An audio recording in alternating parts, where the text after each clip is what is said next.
It is our Michigan Football Live question and answer coming on signing day. Use hashtag Michigan to get in the comments, get your question answered on air. We're filming this live on Wednesday after Michigan's top 10 recruiting classes basically all come in, everybody we expected, and we're waiting for a few more people to sign that will come in.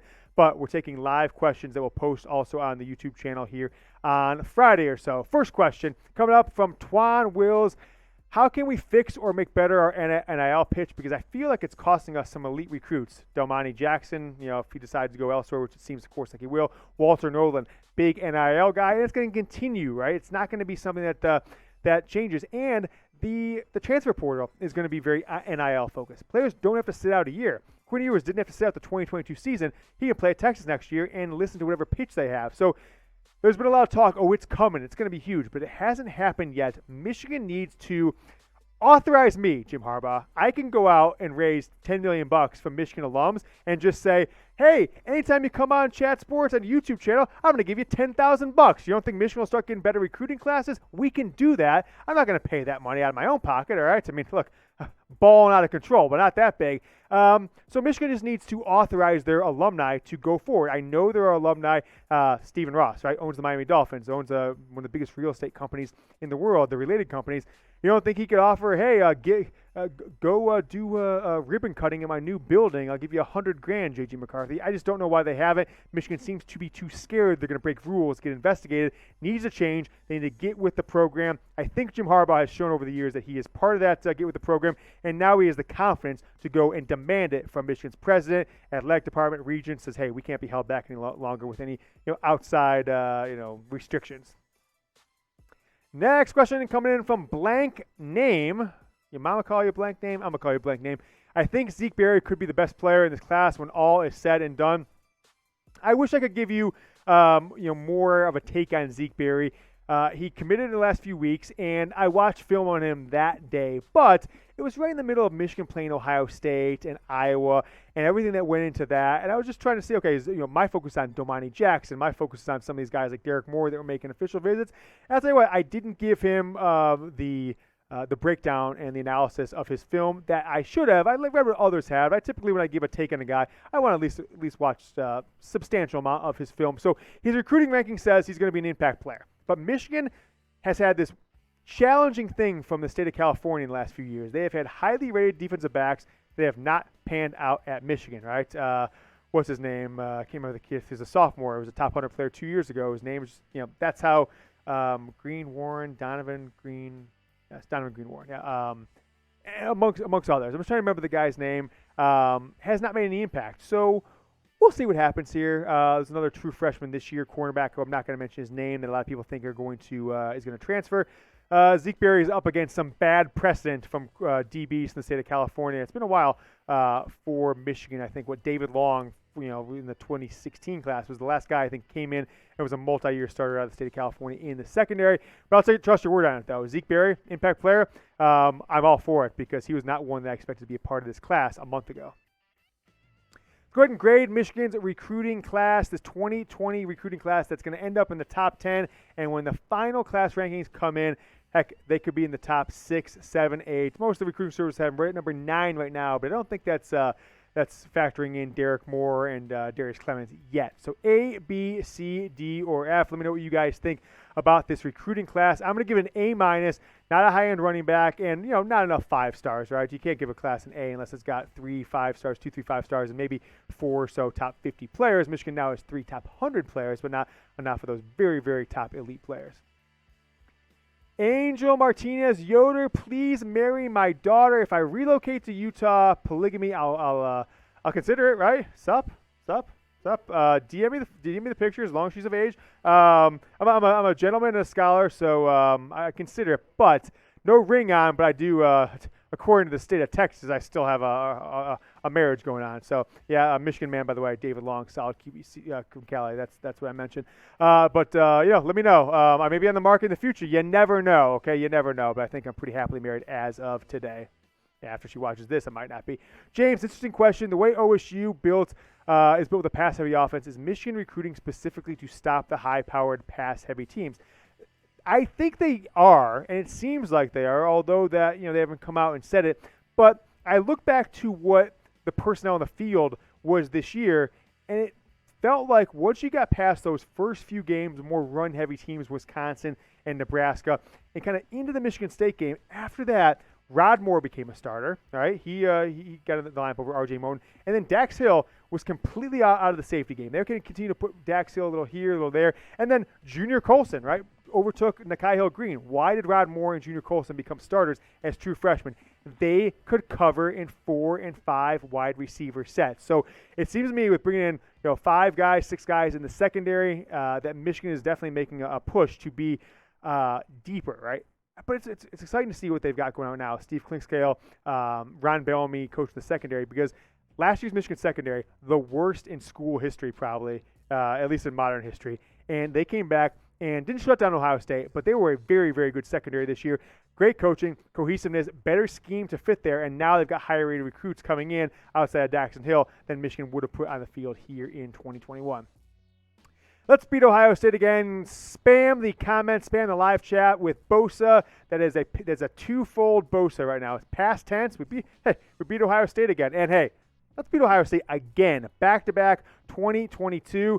Funny enough, I tweeted this out, got all the Ohio State fans riled up on Twitter yesterday. I said, there are kids who are entering their third year of life who have never seen Ohio State beat Michigan football. Just absolute sham of a program, right? They're letting the entire state of Ohio kids just come up on their third birthday, have never seen Ohio State beat Michigan. Very sad to see. Very, very sad to see. And Ryan Day, going to his 4th year next year, has never beat Michigan at home. Hot seat? If he loses to Michigan next year, I think Ryan Day might actually be on the hot seat the way Ohio State fans have been accustomed to beating Michigan. So type Bosa. We're going to keep it rolling. I see some Bosas coming in from Michael and Justin and my guy Michael Davis, Jeff Perry. Jeff Perry says, go Buckeyes. Let's delete that guy. Cancel him off YouTube. Delete his YouTube account to the production staff. All right. Keep it rolling here.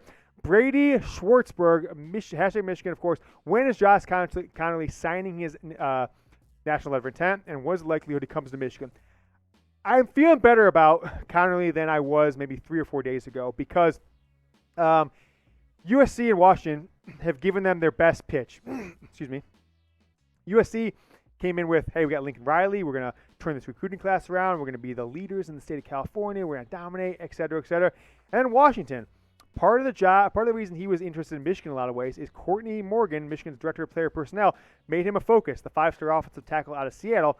But now Courtney Morgan is the director of player personnel at Washington. They've made a push, but still didn't get him to sign today. He's still considering his option. I'm actually putting it as better than 50-50 that Michigan will get Josh Connolly. He is not enrolling early, and he's going to weigh out his options. He's playing high school basketball as a senior, but I think it's 55. I would give Michigan 55%, and then maybe Washington 30 and USC 15%, handicapping that right now down the stretch here on the early National Signing Day.